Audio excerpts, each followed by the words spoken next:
لكن هل الكحة ممكن تكون عرض من أعراض مرض القلب؟ الإجابة نعم. في هناك أمراض كتيرة جدا يبقى أول عرض فيها وأهم عرض فيها هو الكحة. الكحة بتاعت أمراض القلب دي تحصل إمتى؟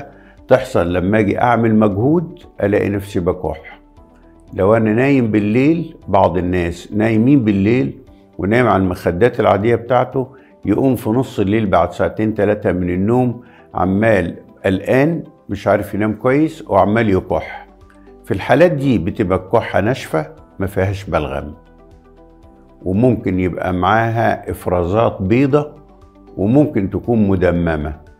لو دي صحتك الكحة الناشفة دي بالمواصفات دي صحتك بالليل من النوم مع انك كنت نايم مستريح وكويس وما انتش حاسس بحاجة خالص، يبقى روح لدكتور القلب مباشرة.